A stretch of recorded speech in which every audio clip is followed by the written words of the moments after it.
Oi, meus amores, tudo bem com vocês?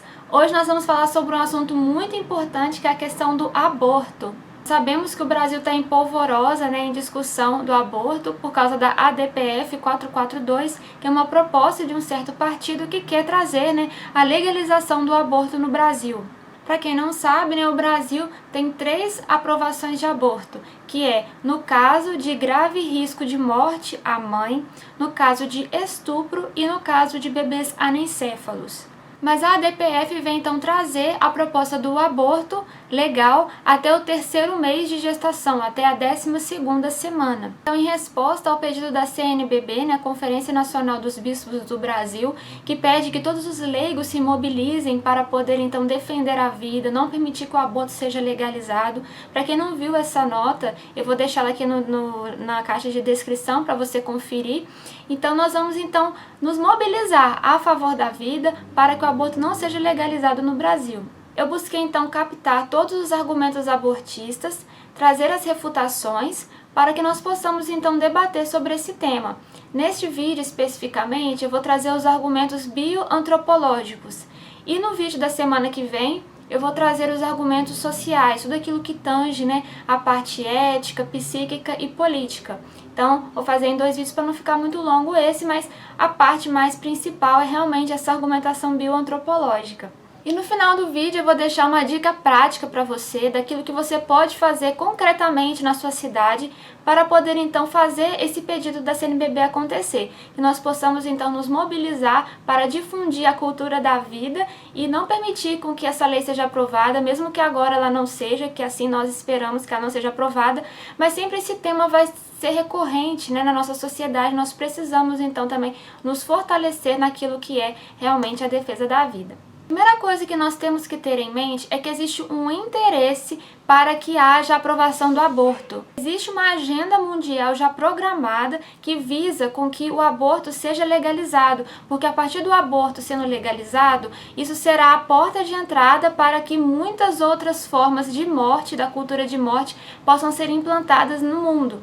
E isso forma um verdadeiro negócio do aborto, existe muito dinheiro envolvido em cima disso. Em alguns países, inclusive, já existe banco de fetos, onde as pessoas podem ir lá, os laboratórios, e comprar tecidos dos fetos, células, para isso colocar nos seus produtos, ou até mesmo são bebês que possivelmente deveriam ter sido abortados, mas eles não abortaram, para que se façam pesquisas em cima deles. E isso é muito complicado, porque além da cultura de morte, você está lidando com vidas, de assassinatos, você também está estabelecendo a morte da própria identidade social. Porque se revela uma sociedade incapaz de suportar as cargas sociais, tipificando o ser humano como produtos, como aquilo que é útil, que não é útil, até mesmo uma caracterização de eugenia. As 3 formas mais comuns do aborto são essas. A primeira que eu vou falar é do envenenamento salino, O médico, ele coloca uma seringa lá na barriga, no abdômen da mamãe, tira todo o líquido amniótico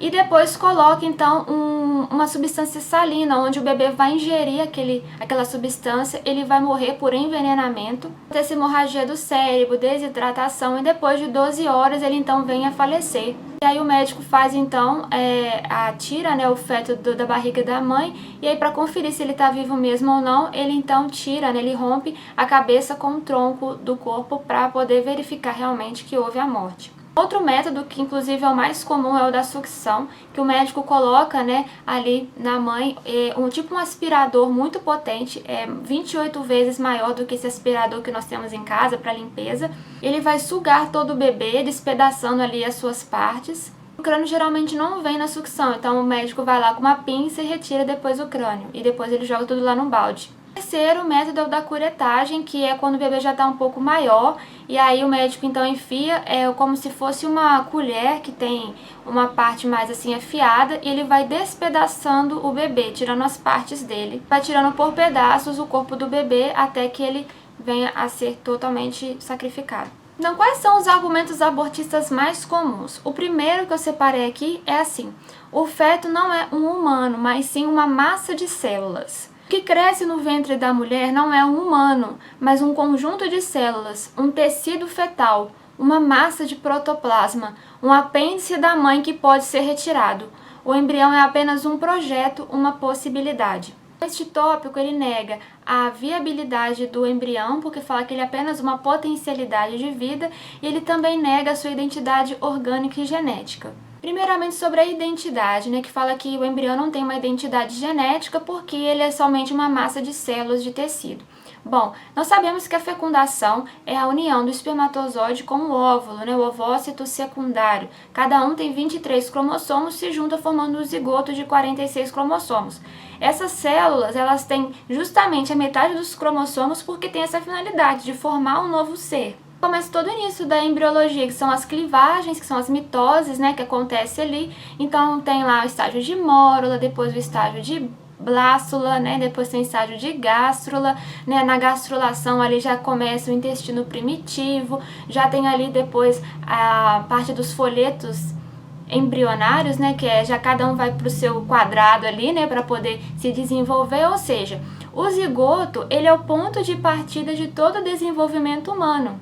A fecundação, que tem ali os 46 cromossomos, eles têm já o DNA, e o DNA ele contém toda a programação de vida do indivíduo. Ele já tem a cor dos olhos, ele já tem ali a altura, ele já tem ali até mesmo qual vai ser o seu sexo, se vai ser homem, se vai ser mulher. O processo ontogenético da vida é isso, é a expressão dessa impressão daquilo que está no DNA. Então, esse argumento de que ali não existe identidade, genética, orgânica, é falso, porque já ali na fecundação traz tudo aquilo que você é hoje. Um outro argumento que fala nesse tópico, é que ali só existe uma potencialidade de vida e não uma vida mesmo em si. Mas a fecundação ali, aquele novo ser, já traz uma realidade irrepetível, ele não é um projeto de vida. O começo do ser humano é justamente o desenvolvimento da fecundação até a velhice. São processos de ampliação, de maturação, de desenvolvimento daquilo que já está ali naquela fecundação, naquele DNA. Nós só podemos distinguir na vida as fases: a fase embrionária, a fase infantil, a fase juvenil, a fase adulta, a fase da terceira idade, Tudo são apenas fases, Não quer dizer que é um critério de humanidade. Aqui tem uma humanidade e ali nessa outra fase não tem uma humanidade. Muitas vezes o problema é aquilo que nós trazemos das ideologias que falam: não, porque você não nasce mulher, você torna-se mulher. Ah, não, porque tudo é uma construção, da sociedade. Não, você já nasce como mulher, você já nasce como homem. Tudo ali na sua fecundação já traz tudo aquilo que é a própria expressão do seu ser. O segundo argumento fala que a mulher é dona do seu corpo para abortar. Aquele lance lá: meu corpo, minhas regras. Aí fala assim: a mulher é dona do seu próprio corpo, nada impede de retirar, pois é algo biologicamente indeterminado, assimilado ao organismo materno e, portanto, eliminável como uma célula que está sobrando. Vamos voltar a falar desse tópico lá no outro vídeo sobre os critérios sociais, porque tem muita coisa social envolvida aqui, mas vamos analisar a parte biológica.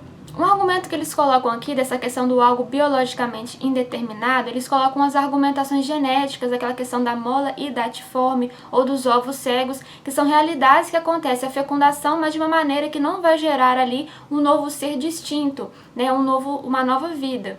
Por exemplo, no caso de um óvulo que foi fecundado por 2 espermatozoides e tal. Então, eu não vou entrar nessa discussão genética porque não é ali a formação de um novo ser, é uma outra realidade genética.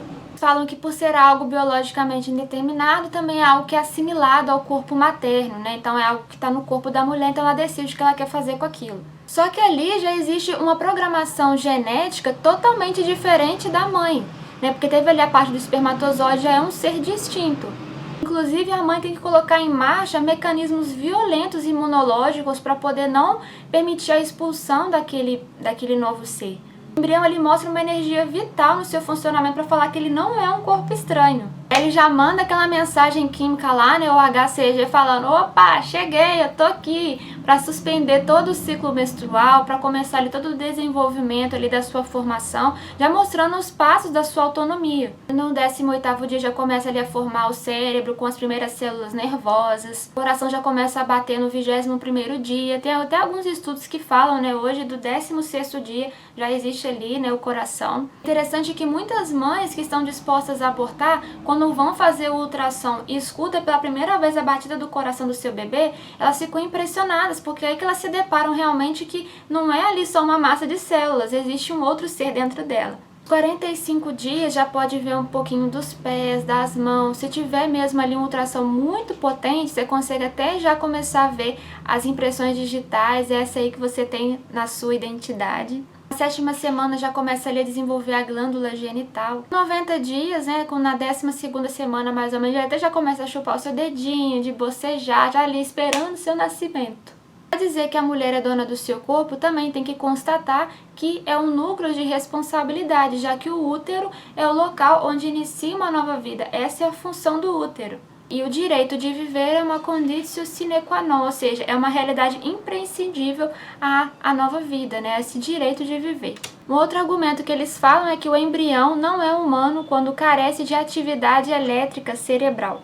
Eles falam assim: o começo da existência humana deve determinar-se com o mesmo critério que define o fim, ou a morte, a ausência de atividade elétrica cerebral expressada em um eletroencefalograma plano.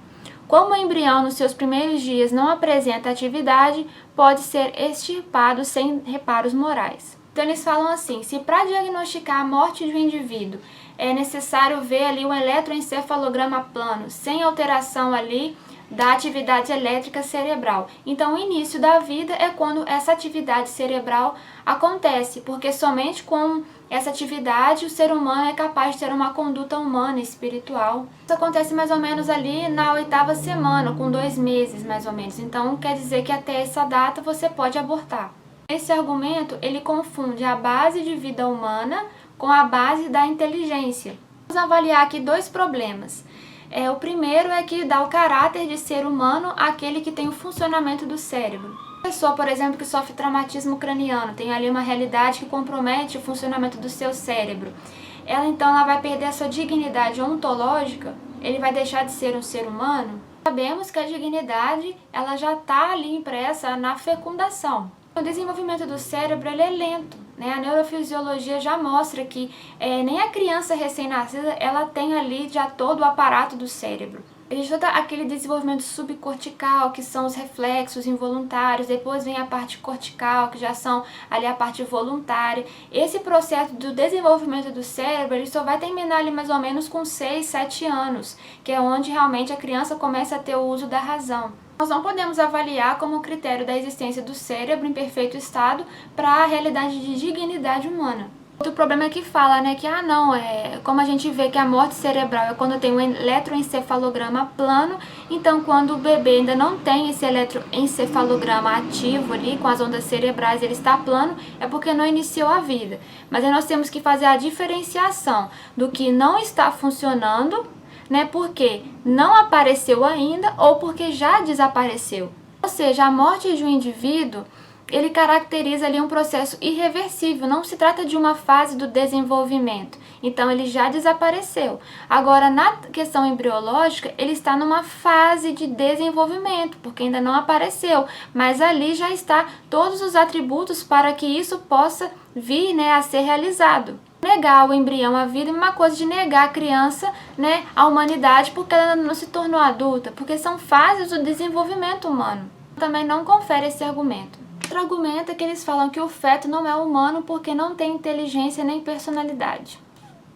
A inteligência ela também não aparece assim já depois do nascimento. Os psicólogos mesmos, né, eles já falam que toda essa realidade de intuir, abstrair, raciocinar, ela só vai completar também ali a sua formação na parte da adolescência. Também confunde, né, essa dimensão da capacidade de inteligência com seu exercício atual. Então, por exemplo, um adulto que está submetido a uma anestesia geral, ele naquele momento não está fazendo o exercício da sua inteligência, mas então ele deixa também de ter a sua dignidade humana? Ou seja, para que haja, né, essa realidade cognitiva humana, já pressupõe que ali existe uma vida humana, que é a única capaz de desenvolver essas expressões cognitivas. Outro argumento que eles usam nesse tópico é porque o feto ele não tem personalidade, então não se pode atribuir direitos. Eu acho esse aqui o mais assim, sem noção. Porque eles falam assim, que a personalidade jurídica é o que angaria o amparo da lei. Então, se não tem personalidade, não há o que proteger. Está isento de atribuições de direitos. E sabe como que eles argumentam isso aqui? Eles usam a questão biológica dos gêmeos. Ou seja, eles mostram, né, nesse argumento biológico que o zigoto, que ele já pode ali então se dividir na questão monozigótica nos gêmeos, mostra que carece então o zigoto de uma individualidade, de uma personalidade, visto que ele pode então se dividir, né, em gêmeos, trigêmeos, quatrigêmeos. Então, como falar que ali já existe uma identidade, uma personalidade? Parece que é um argumento difícil, porque fala essa questão dos monozigóticos, dos gêmeos e tal, mas é algo muito simples, gente. Por quê? Se tem ali a fecundação, que é o único critério do início da vida, ali já vai começar todo o desenvolvimento. O primeiro indivíduo continua e depois o segundo começa o seu ciclo. Se torna independente do primeiro. Então é muita hipocrisia querer determinar onde começa a formação do eu. Para a gente fechar também um pouco essa realidade, tem um filósofo clássico chamado Boécio, que depois também é desenvolvido, né, nos filósofos medievais como São Tomás de Aquino, diz que uma pessoa é uma substância individual de natureza racional. Não tem dúvida que o zigoto, ou se for gêmeos, ou se for trigêmeos, de qualquer realidade, são substâncias individuais? Sim. Ele tem a natureza racional, ou seja, tem uma natureza que já está ordenada à racionalidade, mesmo que ainda não seja exercida? Sim. É uma pessoa, e uma pessoa precisa ser, então, ali ter todo o amparo da lei. Outro argumento que eles falam é o seguinte: uma coisa é o aborto, outra coisa é a interrupção voluntária da gravidez. Porque muita gente, elas falam assim, eu sou contra o aborto avançado, isso aí eu não sou mesmo a favor. A interrupção voluntária da gravidez tem problema não. E se for falar só a sigla, que é o IVG, aí é melhor, porque não fala assim no meu ouvido que é realmente aquilo que é um crime, um assassinato, uma morte.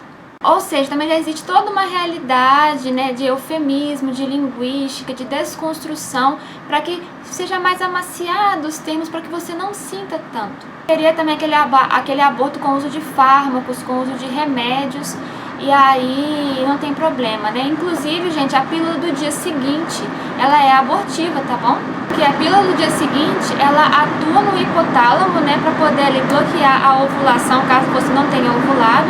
Mas se você tiver ovulado, tiver acontecido a fecundação, ele acelera a mobilidade ali do zigoto para que ele chegue antes do útero, sem estar preparado para a anidação, e aí aconteça o aborto. E você dá uma pílula do dia seguinte para quê? Para evitar a gravidez.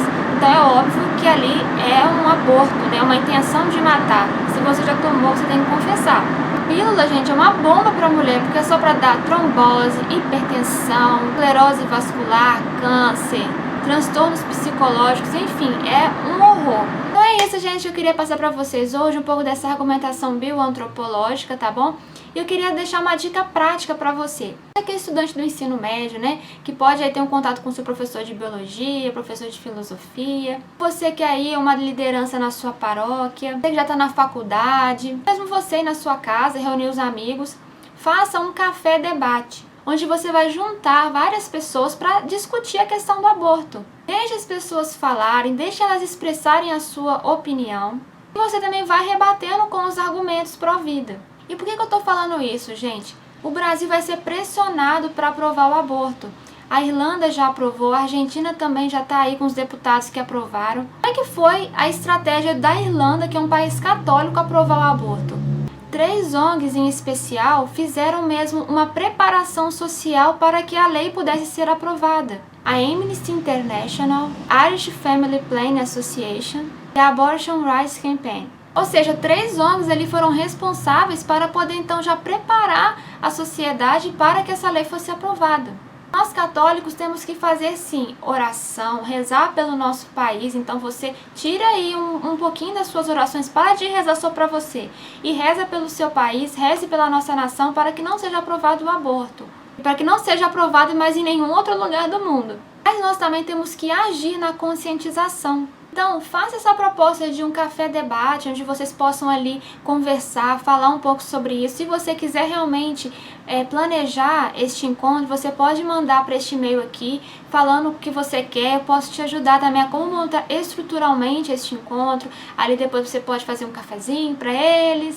Testemunhos de pessoas que passaram por essa experiência. Pode colocar ali pesquisas, estatísticas, vídeos, para montar um encontro bem legal e fazer uma discussão séria e muito interessante acontecer. A proposta desse vídeo e o vídeo da semana que vem é justamente dar um pouco desses argumentos para que você, ao montar esse núcleo de discussão, você possa também ali saber como você pode levar também a discussão para um discurso pró-vida. Se você gostou, clica aí no gostei, tá bom? Curta a nossa página do Face e se inscreva no nosso canal para você não perder mais nenhum estudo. Se você gostou, divulgue para os seus amigos para que mais pessoas possam conhecer a verdade e a verdade nos libertará, tá bom, gente? Um grande beijo para vocês, graça e paz.